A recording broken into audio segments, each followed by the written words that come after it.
It's been a tough week in America this week. I'm pretty shaken up about what happened to Charlie Kirk. He was a great man. He's almost certainly responsible for Trump's victory in the last election. He did great work. He was a good family man, and he was murdered by a crazy person. And condolences to his family. And they should know that he died for and for his country. And he's a hero. And he will not be forgotten. The response to the killing by the left is actually quite is actually shown to be how it is actually showing how dangerous and crazy they are. And they talk about turning down the volume. Trump's rhetoric, this rhetoric. Their response is so telling and so dangerous. You see like the real progressive kids like just dancing in the streets. But then you see people like Ilhan Omar saying, well, he said hateful words. Somebody on MSNBC immediately were like, well, maybe this is white supremacy. And then right after, like, well, he says hateful things, hateful words, calls hateful things. These are sick people. And these are sick people because they think it is okay to kill Charlie Kirk for his views. But Charlie Kirk's views are normal views. They think you will hear them say, well, he was transphobic and he was racist and he was against, I saw someone post he was against reparations. Those are the right positions. There are two genders. Family values are important. There is reparations would be a bad idea. He's not racist because he points out the obvious problems in different societies. And those are the right positions to hold. So what's sick about this is that if these type of progressives, these type of ghouls, these type of demons, if they would be happy about this death, then they'd be happy about your death. They'd be happy about the death of any normal people. They hate life. They hate humanity. And that's what's I think shaking everyone up about this. That they are happy about the death of a person for being good, for being kind, for being righteous. They hate righteousness. They are evil, and they have to be defeated by showing that that's evil. Not, God forbid, what this crazy person did, but they have to be defeated with ideas. We cannot be afraid to speak the truth. We cannot be silenced by this assassin's bullet. We must continue to speak about this savage, bankrupt ideology. And they're losing. That's why they're doing this. They targeted Charlie Kirk because he won. Charlie Kirk succeeded because Charlie Kirk just went down to campuses and cordially and politely debated the points, and he won every time. And when they couldn't defeat him, they killed him. And they tried to kill Trump. When they lose, they go for the assassin's veto.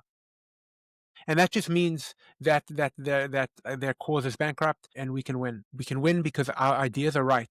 Because freedom is free speech, science. These are not the ideals of the left. These ideals of liberty-loving Americans, and they must be upheld. Another crazy story that happened this week. Everybody's up in arms about, and I think it's related. I think that progressives were more upset about Israel's bombing of the Hamas devils in Qatar than the death of Charlie Kirk. And that's also very telling. And what did Israel do? Israel bombed Qatar. Now, some people might make a mistake, and in the long run, that might turn out to be correct. I don't know. But one thing I do know is that those people that were killed in Qatar are a bunch of murderers that deserve to die. And Qatar was harboring them. And if Qatar or any other country had been harboring Osama bin Laden, America would have gone to war with that country and destroyed their whole country. And Israel should just sit there and leave the murderers of their it's breaking international law. I say this now. I just want to be very clear on the record. I don't care about international law. International law is nonsense. International law has never saved a Jew, has never protected any of my people, and international law, I suspect, has never protected anyone, because the whole thing is nonsense. Nobody cares about international law. And what does international law even mean?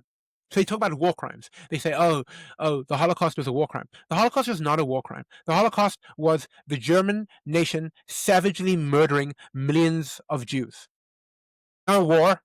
There were no Cohens and Schreibers and Schneiders attacking the German people. There was no two sides to that. They just murdered them. And what is a war crime? A war crime is the funniest idea to me.